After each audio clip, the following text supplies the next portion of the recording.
Hi, everyone, and welcome to our virtual event, An Afternoon of Birdsong. My name is Bibi Baksh Pavillon, and I'm BirdNote's Communications Director. We've got a really wonderful conversation for you today, but first, we just have a few quick housekeeping items. This event is being recorded, and closed captioning is available as an option at the bottom of your Zoom screen. We want to make sure that this is a kind and welcoming environment for everyone. So bullying, harassment, or spam of any kind will result in us removing you from the event. I want to talk a little bit about BirdNote. BirdNote is an independent nonprofit media production organization that connects millions of people around the world with nature and birds through powerful storytelling. We believe that birds connect us with the joy and wonder of nature, and that by telling vivid, savage challenges that they face, BirdNote inspires listeners to care about the natural world and take steps to protect it. With an estimated audience of over 7.5 million people through more than 300 radio stations throughout North America and a global listening base through podcast listening, BirdNote is helping to create a more peaceful and connected world by inviting people into the world of birds and connecting them with others who want to protect our shared environment.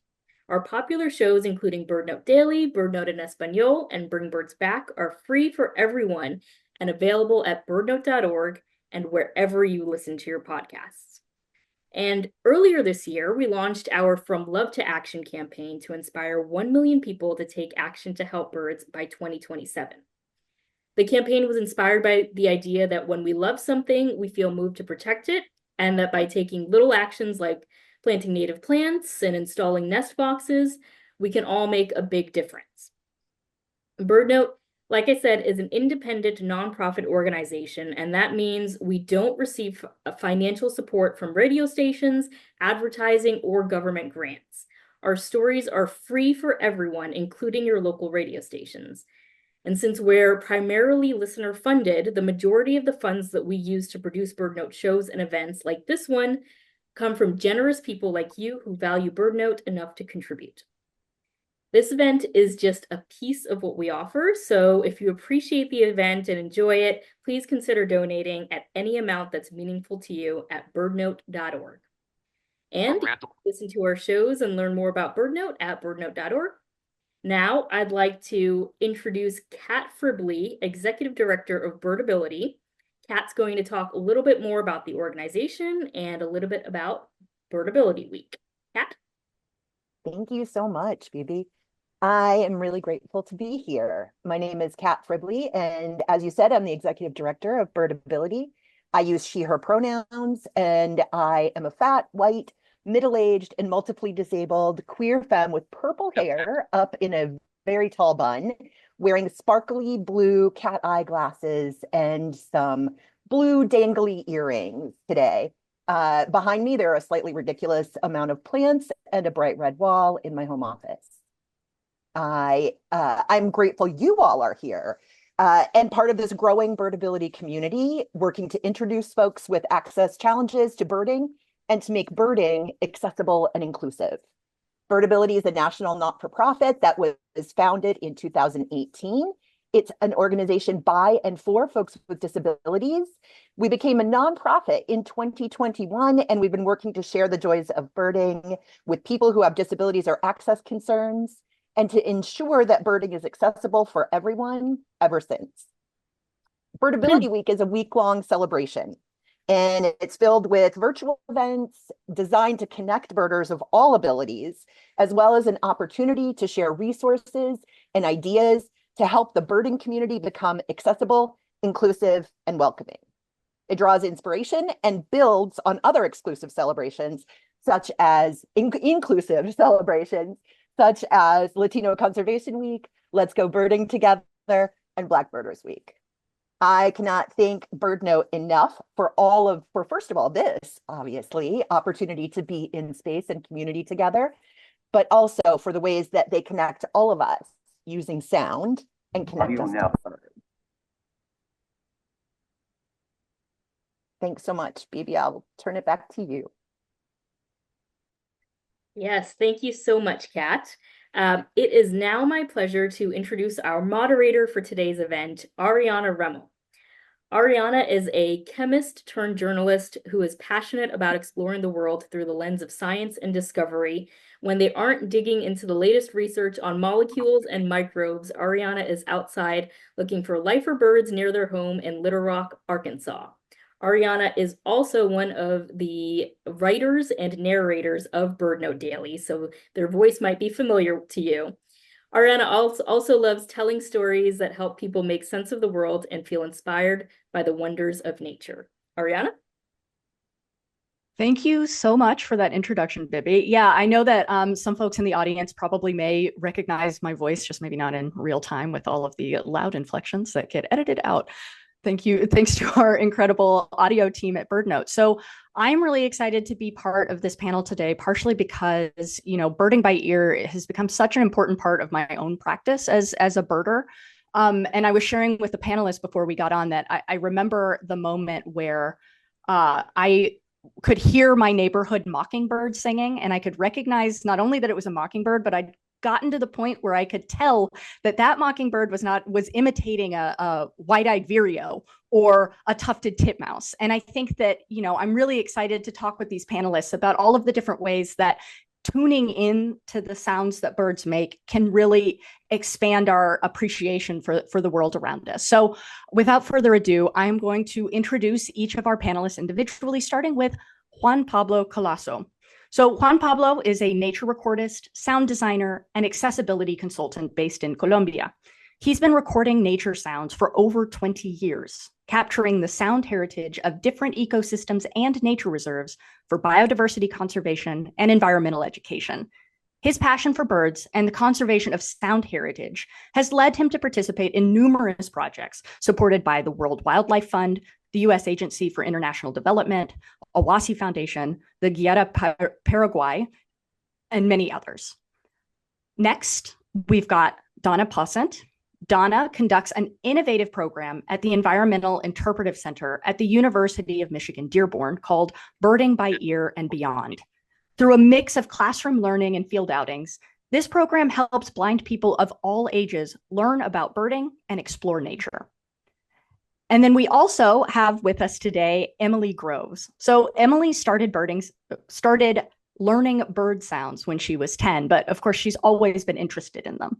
She's been blind since birth and started birding when she lived in Iowa with lots of eastern birds. Today, some of her top birds include sandhill cranes, chestnut-breasted wrens, and the Sumatran shorttail. Emily was recently a participant in the Cornell Lab of Ornithology's Young Birders program, a 4-day immersive learning experience for high school students with a passion for birds and an interest in bird-related careers, where she quickly picked up the sounds of new to her species. So thank you, all three of you, for joining us today. I want to start with some kind of general questions that you can each, answer as you see fit. So a lot of us birders get the question, what was your spark bird? Like, what got you interested in birding to begin with? And so I'm wondering for y'all, if you're able to share with us kind of what brought you into the practice of birding by ears, and if you maybe had a spark song or spark bird sound that you'd like to share with us.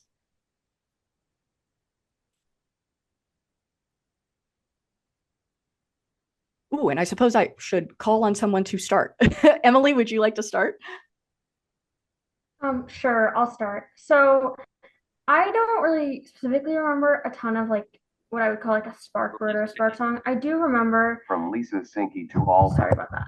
I do remember that when I was really young, I did hear this one bird, and it was like January or February, and it was a white-throated sparrow, but I didn't know that, and I just thought it was so amazing and so pretty. And I also remember that there was a cardinal when I was about 8 or 9, just starting to learn about birds, but not really. That I didn't know what it was, but I did know that it sounded like it was saying bird, bird, bird, or like birdie, and I was like really confused why it would say its name. And then I learned later that that's not actually what's happening. But that's about. And then I really got into birding by ear. I don't really know exactly why. It's just I don't remember. And so I just started learning them, and I just have been doing it ever since. Incredible, beautiful. Donna, how about you? Sure. I wasn't really looking to learn birding by ear. I was working on a degree in environmental studies, and I wanted to learn about the environment and nature so I could teach blind kids. And during an internship, I came up with the idea of using the toy plush birds that make the bird songs. So that's how I kind of started birding by ear. And I was working at a camp in the summer of 2009, Camp Tusmahita for blind children on the west side of Michigan.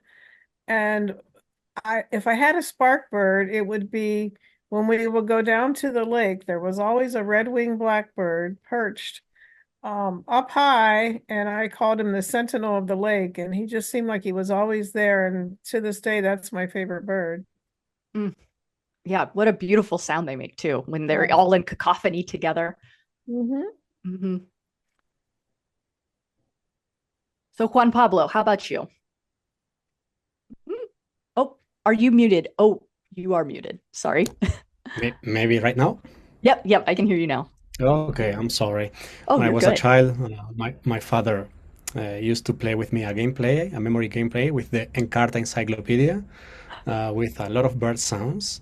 I memorized that birds, and then I was gifted by my parents with some CDs or cassettes with the bird sounds of my regions, of my country, Uruguay. But the thing that changed my life, and I really remember what that was the big breakthrough moment was when I when I when I was in the field with biologists, and when one of them gave me a recorder, a microphone, and I recorded the call of a kingfisher. This really subtle sound, soft sound, changed absolutely my life, and then that's it basically. It's so wonderful how bird sounds can be so affecting, can really stay with us, once we've had that experience. And since all three of y'all have been birding for a long time at this point, you're very established in your practice. I'm wondering if you can tell us a little bit about how kind of tuning into bird sounds can enhance or does enhance your experience and sense of connection with the world around you, be it the natural landscape or otherwise. Well, Maybe could talk can about. I answer? Oh, sorry. Apologize. Go ahead. Okay. Now you're going to make me forget the question. But anyway, I like to hear the bird sounds, and I like to find ways to remember what the birds are. But by hearing them, I tune into where they're coming from. Are they in the top of the tree? Are they down in the reeds? Or are they in the leaf litter, whatever? And starting with that connection, learning a lot about the bird, because I think it's important to know about the bird, to know whether it's going to migrate, whether it's going to live there, nest there, and gives you more of a connection with the natural world if you know more about them than their song. But our first connection is the song, because that's what we hear since we don't see them. Your turn, Juan. Oh, thank you.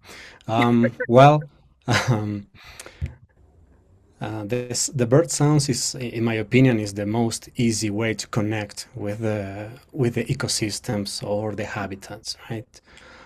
For me, it's like for other people loves to watch videos in 8K, but for me, when I get a recording made in Dolby Atmos of a soundscape, it's like uh, it's like to be there in that space, because there is a sound in multiple dimensions, and the most beautiful thing for me is what when you understand what you are listening, you really there are in that forest. You understand perfectly what's happening listening to the birds. Beautifully said. Emily, how about you?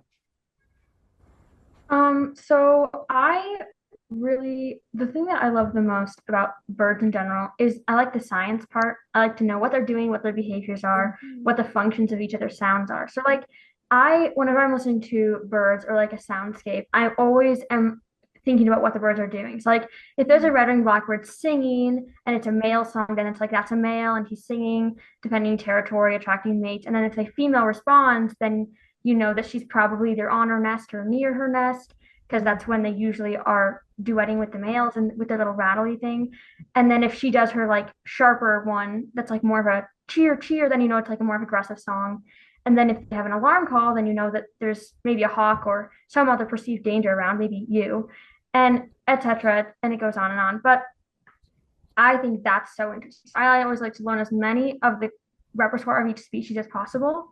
So then I can know, first of all, it's easier to detect species that way if you know more than one sound. And second of all, it's really cool to just see a glimpse into their life, like you know what they're thinking, kind of. And also, I fully agree with them about like the ecosystem, like knowing what birds are around can tell you about the habitats that you're in. And definitely learning about the birds is just so cool. Yeah, I mean, I think that y'all's responses are such a great example of the ways that birding kind of brings together people of all different backgrounds and levels of interest and points of engagement. And, I think that for a lot of birders, one of the things that's so lovely about this practice, I struggle to call it a hobby, given the level to which so many of us participate in. But, it's this sense of camaraderie with other people who are engaged in the same kind of love of birds. And so I'm wondering if you can each maybe talk about what your experience has been like as a blind person to be in community with other birders and in terms of finding birding buddies or going on group outings with other birdings or maybe even finding local guides when you travel. Can I comment on what we just said as far as I think we all three said what made me really happy because nobody said, oh, I love to hear bird sounds because it soothes my soul, makes me in tune with nature. It's not even about us. It's like we're part of the bigger environment and it just makes us be a part of that and learn what's around us. So I thought it was cool. We all kind of answered it that way, not selfishly, if that's a way to put it. Mm. Yeah, absolutely. From my perception, when I go birding with sighted persons, most of them get so frustrated because in a couple of minutes I can listen more than 20 species here, and the other people can only see one or two. So after that, most of the times I prefer to really walk almost alone with 2 or 3 people in really silence, enjoying and connecting with the woods, with the forest. Because in my opinion, most of people are really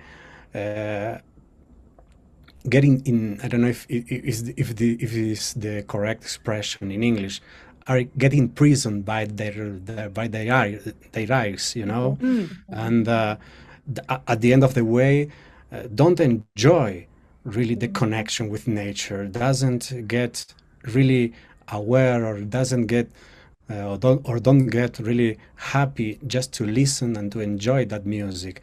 No, I need to see, I need to see, I need to see. It happens 90% of the times.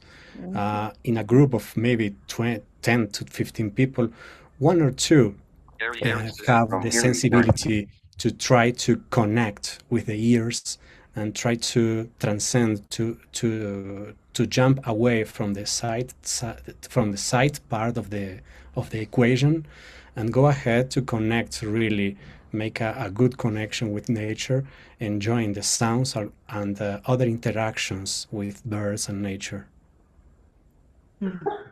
I think that sighted people suffer a lot of frustration when they're birding because they're so interested in wanting to see the bird that, sometimes the bird takes off and sometimes the bird's up in the leaves and they can't see them and, they heard them and they can't find them. So if they can't relax and listen to the songs and then maybe see them after they follow their ears, it seems like it'd be a much less frustrating way to go.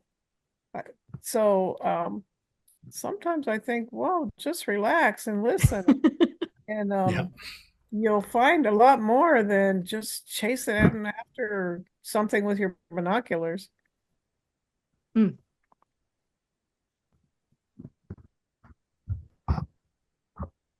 Emily, do you have anything to add? That it can be kind of both. Oh, I was gonna say it can be kind of both ways. Because like if I'm in a group with a bunch of sighted people and there's like a really cool view, like there's a hawk that's flying over, or a heron that's catching a fish or something, those birds aren't very vocal. And so it's like, I could have gotten a new life bird, but I'm still gonna just have to keep waiting for my lifer red-tailed hawk, even though they're super common. So like From Robin. Part of it, I think it kind of goes both ways, but I definitely agree that sighted people are very like they just kind of they wait around for so long. I'm like, let's go to a new area so we can find new birds and that. But then they have to look at all the birds. So it's like, oh my gosh, the bluebird has been singing for 20 minutes. Like, just I don't know. But it does make sense to me at the same time. Because it's like if there was some silent bird that was just there and everybody could see it really easily, I'd want to wait around for it to vocalize too. So it kind of I don't know. I don't get too frustrated. I do occasionally, but I don't know. I feel like it's kind of it gives you a chance because even though I would usually move on from that area and go to a different area, it kind of gives you a chance to like really sit back a little bit, maybe take more than a surface level glance at what the species are around you. So Yeah, I think that is really, really interesting to be able to hear each of y'all's different experiences there. And I'm going to be able to ask each of you individually a little bit more about your experience in background birding in groups or otherwise. But, you know, I also keyed in, Donna, on that point that you made, this idea that that birding as y'all are experiencing it is a connection to something bigger, right? This connection to a larger ecosystem, to another set of organisms and animals who experience the world differently to us. And so I'm wondering if your experience and what you've learned from birding by ear has inspired you to take action to help birds, or perhaps, you know, led you to find new ways to care for birds through conservation or education. Well, definitely, we want to care more for the environment so we can get more birds and get them to multiply again and get food out there in their habitat. Like I'm teaching a thing next month about feeding the birds, and everybody thinks they're going to come there and learn how to build a bird feeder. But one thing we're going to do is we're going to take native perennial plant seeds and make little seed balls and figure out how to plant them. So we're going to plant our bird feeders. So next spring they'll come up and provide habitat. So people aren't necessarily going to expect that, but that's one part of what we're going to do. We're going to create more habitat to draw in more birds for us to hear. And so it's a win-win. We will hear more birds, but we're also taking care of the birds and helping give them a place to eat and nest and a place they want to come back to. Can you repeat the question, Mariana, to be sure? Yeah, no, absolutely. The question was, has birding by ear inspired you to take action to help birds through conservation or education or some other way? Absolutely. I believe that my case of be a sound recordist and collaborates with so many projects in universities, organizations of conservation. I was last month in Chile with so many blind people enjoying the birds and the sounds of the birds, talking about conservation. In Mexico, the same thing. So I think that sounds really, to us, is really easy, blind persons, to connect. But in some instances, I prefer to jump to other areas and talk to really hard audiences of people that don't know nothing about birds or nature. And my experience says that people really connect and understand easier the situations and the things that happening on nature through sounds instead of images. This is the thing that I can share with you today.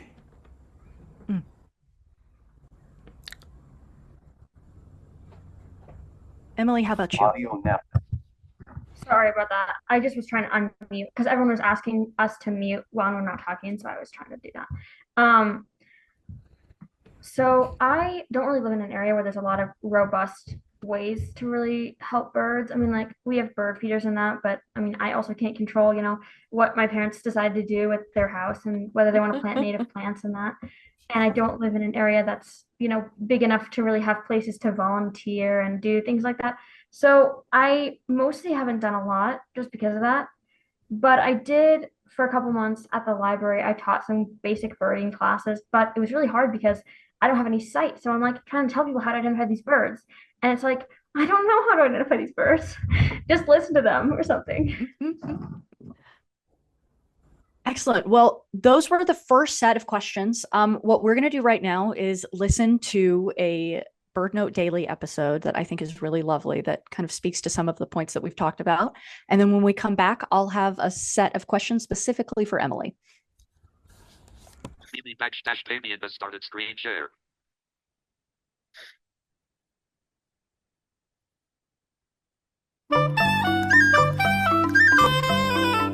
This is BirdNote.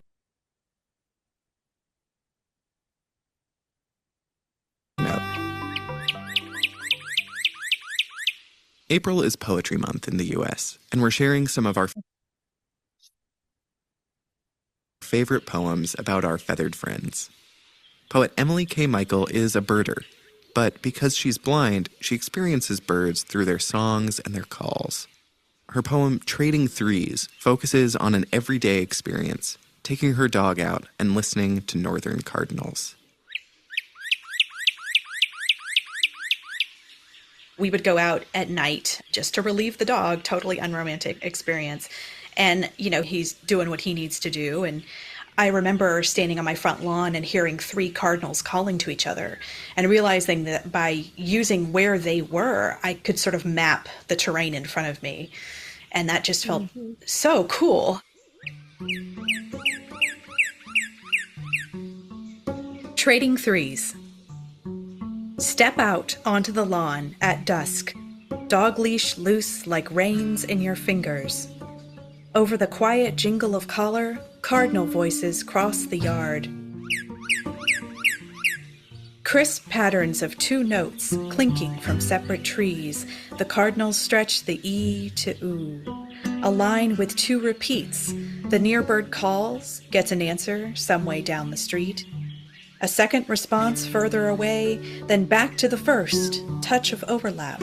Another grabs on to that next line, always in the same key. Nobody speeds up, slows down, backs off, all volumes shaded by geography.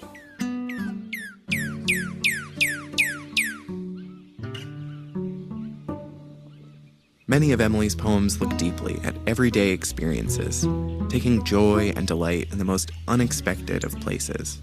I just thought about how cool it was that like my street was an amphitheater for these birds and probably nobody else noticed them. I don't know if they did. But I think if you pay attention, there's moments like this all throughout your life. You're outside walking the dog or getting the mail and you hear this incredible sound that none of us can imitate, you know? So I think that when people read poetry, they should be invited to pay more mindful attention to the world that they're living in. You can read more of Emily's poetry in her book, Neoteny. For BirdNote, I'm Mark Bramhill. Amy in the stop screen share. I just really love that episode so much. And so, Emily, I wanna start with you with some questions. Let's see. There we go. Okay, cool. We've got you spotlighted now. Yep. So, you know, I think that it's, for many of us, it's just so exciting to see just your passion and dedication to birding, especially at a time in your life when I know there are a lot of pressures and expectations on, you know, what you're supposed to be doing with your education and whatnot. And so I guess I want to just ask about how you've gotten to this point in your skill level where, I'm going to reword that. Can you tell me a little bit about how you've gone about trying to study and learn these bird sounds? I mean, you talked earlier about you're trying to get the full range of the repertoire of each species. What does that actually look like for you studying that? So a lot of the birds I'm really good at when I'm around them enough, I really pick up on what they do. So like, for example, there was lazuli buntings. I went on a trip, there's a bunch of lazuli buntings and there were so many of them that by the end of that trip, I had learned like 4 different calls that they would make. They had their song, they had their little chip call, they had like a buzz call. And I think those were the 3 that I really had learned because they were all over and they would sing. So then I would know it was them. And then they would do like their chips and buzzes like mixed in between their singing. So then I would know, okay, that's the same bird. This is more lazuli bunting calls. And then I would confirm that by listening to recordings. But of course, I don't have that with all or even most birds. And so I listened to a lot of recordings every day. I got my start with the Merlin Bird ID app. Okay. I listened to all the recordings on there, like a ton. I don't use anything except for the explore feature on that. That's the only thing I care about. I don't use any of the identification features. I just want to explore. And so that's what I did. And then I also use the Macaulay Library and Xenocanto. I don't know. Whatever. It's called something. And so those I use a ton. I listen to a lot of online recordings. My favorite for really mapping out the whole repertoire is the Peterson Guide to Bird Sounds. I don't have the book because it's not accessible, and I'm really sad about that because I really want to read it, but I can't find out where. But I do have the website, and so I listen to the website all the time and think about how I want the text. But mostly, sorry about that.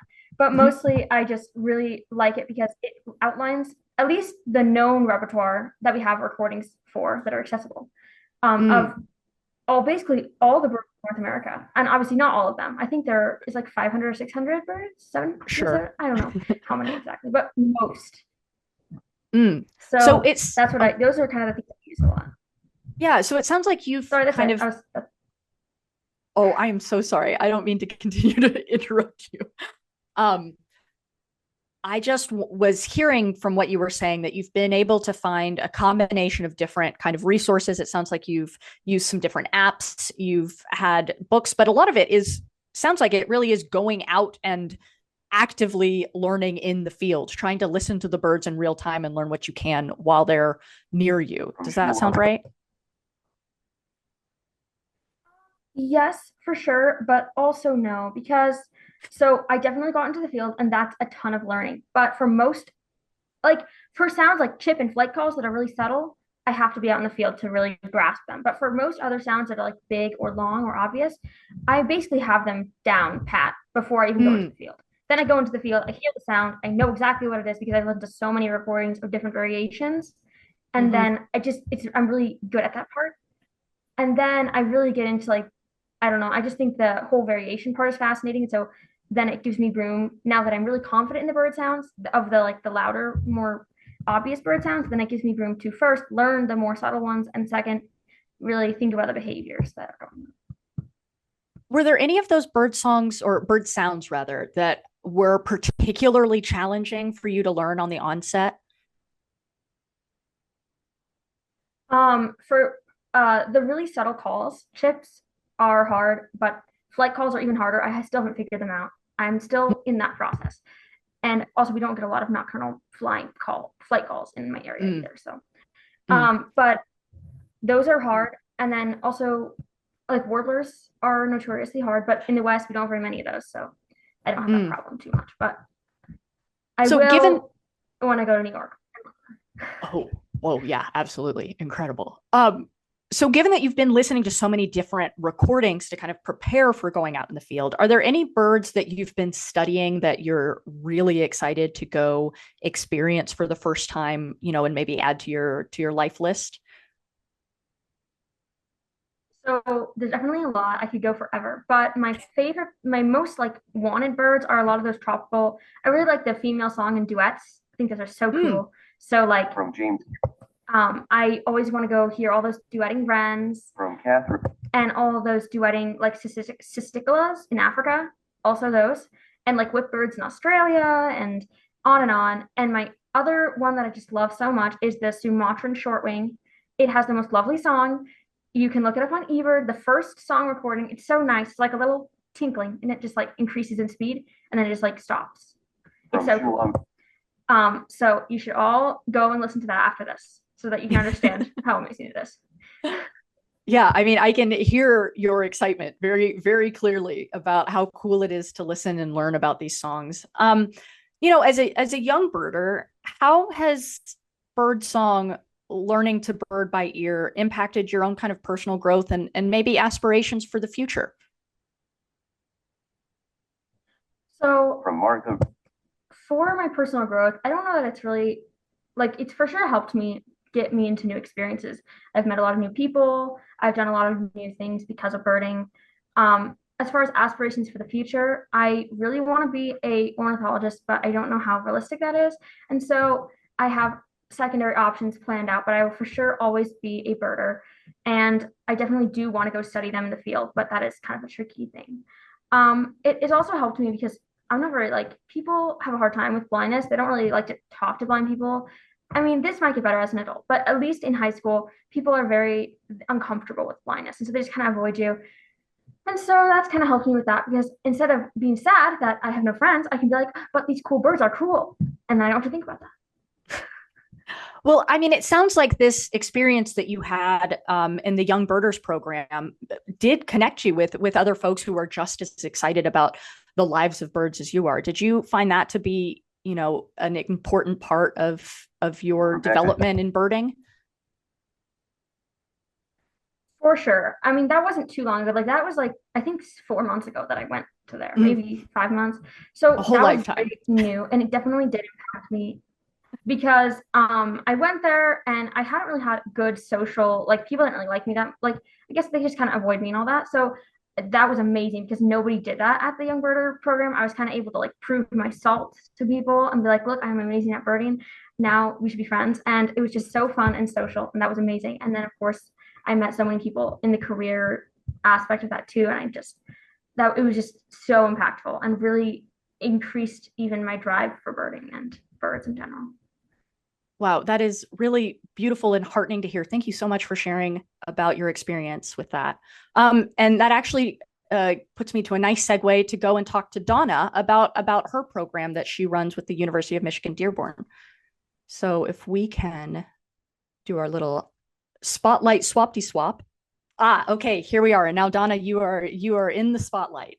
So I wonder if you can just tell the folks who have joined us today a little bit more about this program that you direct at the University of Michigan-Dearborn, Birding by Ear and Beyond. What is the kind of goal of this, the program that you put together, and how do you actually make that happen with participants? Oh, sorry, you're still muted.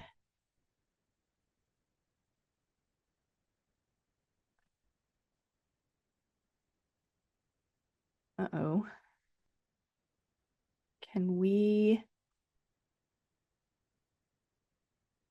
see if I can. Donna is still muted. Yeah, unfortunately, I'm not able to unmute her. Donna, if you're hearing us, can you unmute?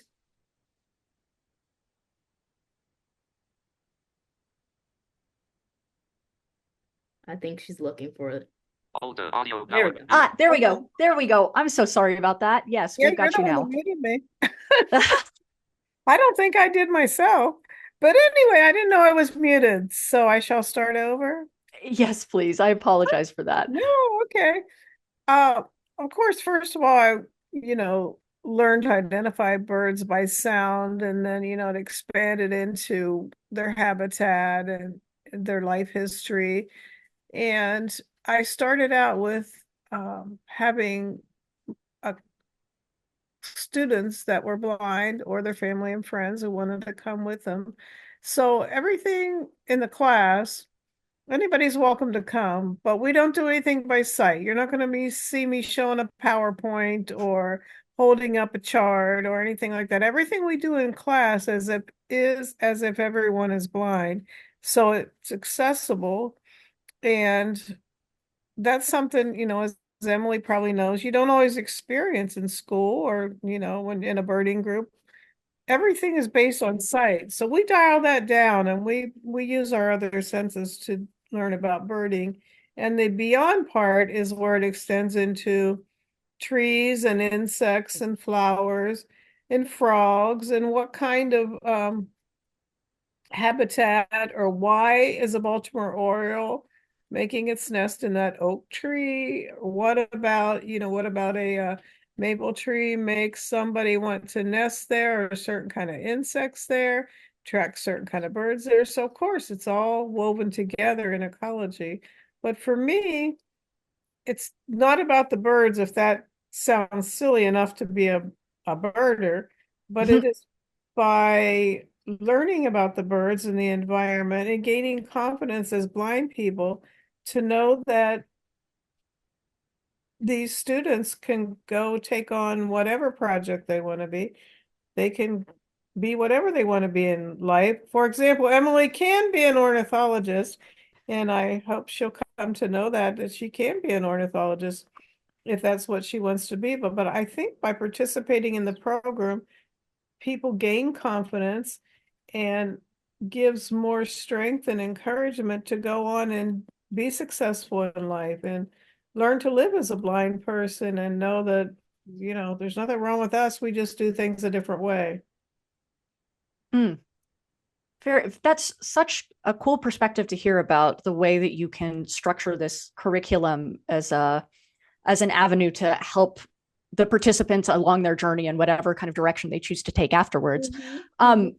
Given that, you talked about maybe the differences between what a sighted person's classroom experience might be. I wonder if you can tell us some kind of practicals for folks who aren't sure how to start birding by ear, what are your go-to sorts of exercises or tools or tips and tricks? Well, I started with those little plush birds, the Audubon birds that make the bird sounds, and they're accessible on Amazon or through Audubon or anywhere now. That taps you into your hearing. And we do things like make bird beaks, feel the shapes of bird beaks, and correlate that with what type of food that bird would eat and where that bird would get that type of food and why that kind of bird needs that kind of protein or berry, and take it into that. And the same with the feet. You could do the same with the bird feet. You can feel the talons on an eagle or an owl, and study the toes of a woodpecker, how they can go in the X shape, or they can grasp onto the side of the tree. Study the structure of those tail feathers that help that woodpecker brace against the tree. So very tangible things that people can lay their hands on.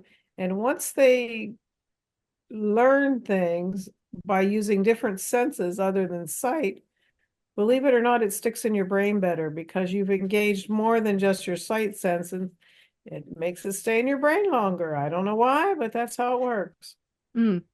And, I think too, with the way that you were talking about kinds of different beak shapes, different feet shapes, in the process of learning about birds, we learn a lot of kind of particular vocabulary, right? When we talk about bills and what's not. I wonder if there's any kind of bird song or bird sound vocabulary that you might be able to introduce to folks so that they can start kind of going further in their journey to get those sounds to stick in their heads. Oh, sure. Like a rattly sound, like a kingfisher, or a melodious sound, like a rose-breasted grosbeak. And of course, the difference between a robin and a rose-breasted grosbeak, it's slower and more melodious. Then you got the scarlet tanager, the same kind of cadence, but it sounds like it has a scratchy, sore throat. So when you enter those things into it, it gives you good ways to remember it. And like a house wren, to me, that's like a bubbly up. I picture a fountain in my brain, and it's bubbling up out of that fountain, and the song's just flowing out, and connecting word pictures with how you may picture the sound, like the Cardinals going cheer, cheer. Well, there could be a cheerleader out on the football field. I don't know. It makes me think of that when I hear a Cardinal say cheer, cheer. So connecting those thoughts and those pictures in your brain helps you remember things.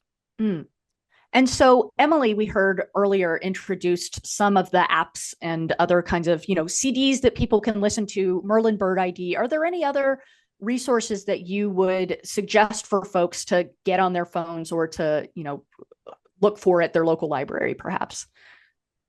Well, I love Merlin too. To learn about the birds, but also to have out in the field and hear the birds while I hear the birds, and not that I don't know what the birds are, but it often confirms what I think I might have heard, or One thing Merlin's really good about is the call notes and the chip notes and those communication signals that, we often learn the bird song, but like Emily says, there's so much more to it when the bird's communicating, and Merlin's really good at recognizing those. I mostly think there's no substitute for just getting outside and doing it and focusing on a bird and learning what it's singing and why it's singing there and where it's nesting and where it's migrating. To me, there's no substitute for that, no matter how many bird apps you have. Wonderful. Well, with that, we will make sure that we've got various resources on BirdNote's website that we can link to. Donna, thank you so much for taking the time. I want to switch over to Juan Pablo because goodness knows the time has flown. And we're going to start with an episode of BirdNote that actually features Juan Pablo's recordings.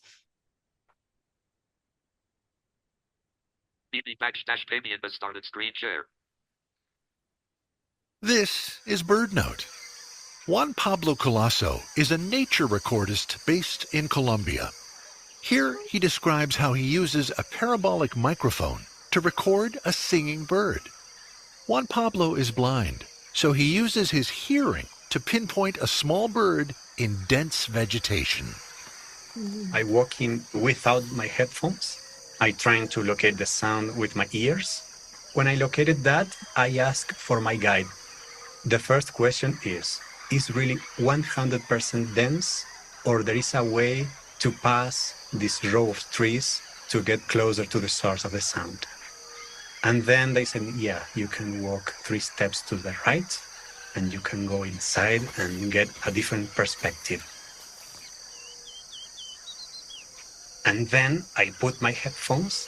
When you use a parabola, you need to focus the sound.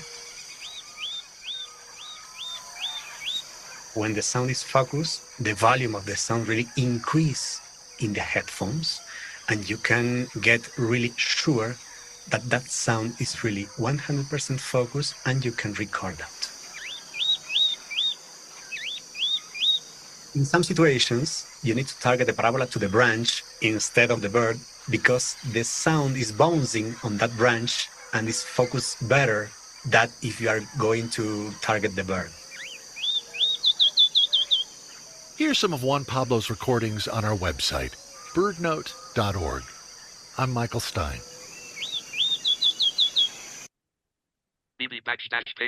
Yeah, that is just another really great episode from the archive. We've been talking up to this point about kind of birding by ears, just with our actual ears, right? But you've taken this a step further as a recordist with all of the technology that comes with microphones, and you've discussed kind of how much of an audiophile you are. I'm wondering if you can tell me a little bit more about what recording bird sounds has helped you learn. Like, do you feel like you've got any kind of unique insights into ecosystems because of the recordings that you do? Absolutely, yes.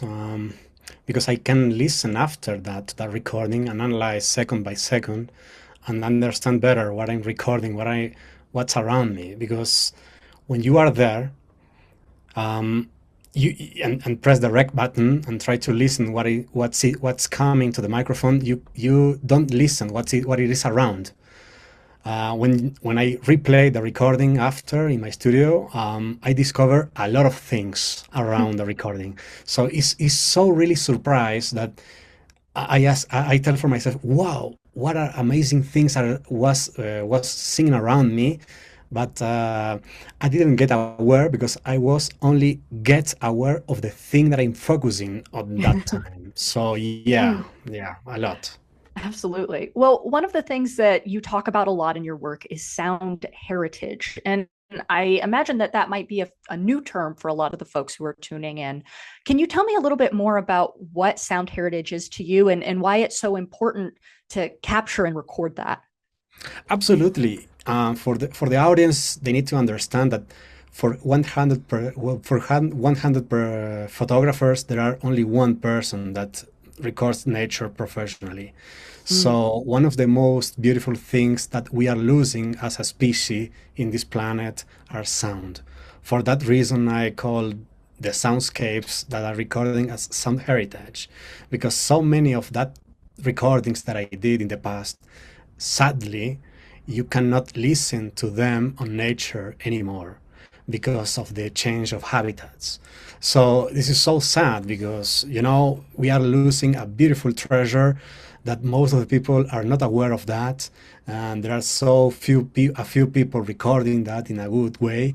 And for that reason, I'm calling that that is a heritage, some natural sound heritage that we are losing day by day. Yeah, I mean, it really is so sad. A lot of us have heard recordings of the last songs of birds that, just aren't able to be found in nature anymore. And so thinking of this as heritage, and again, coming back to this theme that we all have this ability to connect with this larger world. Some of the work that you do as an accessibility consultant. And I wonder if you can share a little bit about your approach to making birding more inclusive to people with vision impairments or other access challenges so that everyone can, bear witness to that sound heritage. Yep, for the audience, I was recording for the last 21 years, but many years ago, I asked for myself, what can I do for my community? So, because I was, believe it or not, I was getting boring of go to the forest and record. That's it. It's only that. You process the material, you make a publication, you maybe do conferences, you inspire other people. But I want to put all of my knowledge to my community, because my community is really a minority population in the world, and we suffer a lot of discrimination, and of course we are in all of speeches imaginable and unimaginable. But only the speech, not the actions. So I want to take the action, and for the last 4 years, I began in Colombia, making different trails accessible to blind people. From the infrastructure for the structure, making trainings for the local guides, for the owners of the sites, of the spots to make bird watching, because some of them that don't know that blind people can go to nature and enjoy as a sighted person. So the conversation began there, explaining to the people that we exist, and we want to enjoy the life, go outdoor, and try to enjoy nature as other people can do. So sounds really simple, but you need to change so many minds. You need to break so many barriers. You need to jump so many obstacles. So, for example, when today someone invite me to an event, Juan Pablo, I want to invite you to my country to make some conferences regarding blah blah blah. My first question is, it is possible to set an activity with blind people, with blind children? If they said no, I decline the invitation. Because today the conference is not the important. For me, the most important thing is go there and really give to my community a bit of the privilege that I had for the last 20 years. Absolutely beautiful. Well, I would like to invite to open the screen up back to all of the panelists, Emily and Donna. We're at 3 minutes before our panel is officially over. I wish I could talk to you all afternoon. I guess as a parting thought, before we close, I want to give each of you an opportunity to kind of impart a parting thought with our audience, which is currently about 109 people. In the spirit of Birdability Week, what do you hope people take from this conversation that we've had today? I guess I'll start with Emily, since you're unmuted. Oh, wow. Putting you on the spot here. I'm just kidding. So I think last final thought would be to just start learning to bird by ear, because it will really change the way you bird. And even if you're a sighted birder, it will change the way you bird from both a logical standpoint and just from a connection with nature standpoint. And apparently it's really hard for a lot of people. That's hard for me to imagine, but apparently it is. And so even if it's really hard, just keep persevering at it. Wonderful. Donna. That was really good what Emily said. And I just want to say what Juan said about declining an invitation if it wasn't going to have blind people or blind kids there. Love this. Thank you. I really like that. That's going to be a guideline, because lately I've got a lot of requests to speak, and I'm like, I'm going to use that as a guideline. How is this going to enhance the lives of blind people? How is this going to improve our ability to go out in the field? And just as a tip I would give to sighted people, the hardest thing to do is to get around, get transportation. If somebody wanted to help me, they could call me up and say, hey, I'm going down on this bird walk. You want to ride? You want to go? That would be the most help to me, because transportation is a challenge. Excellent. We love a practical takeaway. And Juan, I know you had just answered, but if you would like to close us out here. Yeah, there is a phrase that is a thing that I speak in everywhere. Do know nothing without us. Regarding disability person, because in so many instances, the people wants to show for 5 minutes or 10 minutes, and then we go home and nothing more happens. So I think that our mission as a blind persons is really empowerment, ourselves, and really put the things over the table and say, yeah, we can do that. Yes, we can leader this activity. Yes, we can manage this project. Because I am, as a blind person, I am a little tired when there is a project regarding disability, and no one of the board of the project have a disability. Yeah, this is so crazy. So we need to take these places. We need to I don't know how to say in English, louder our voices and say, yes, we are here. Yes, we have the potential to do things. You need to listen to us, because we live our disability 24/7. So the most appropriate person to talk about disability are the persons with a disability. Absolutely. Well, thank you so much, all three of you. It has been an absolute privilege to have the three of you in conversation, both as a moderator, but on behalf of our audience here. For everyone who is in attendance, we will have links to many of the resources that were mentioned in today's discussion, as well as to the websites of each of our individual panelists. Thank you so much for your time. And, I hope you enjoy the rest of your afternoon. Thank you. Thank you. From Kathy Britty.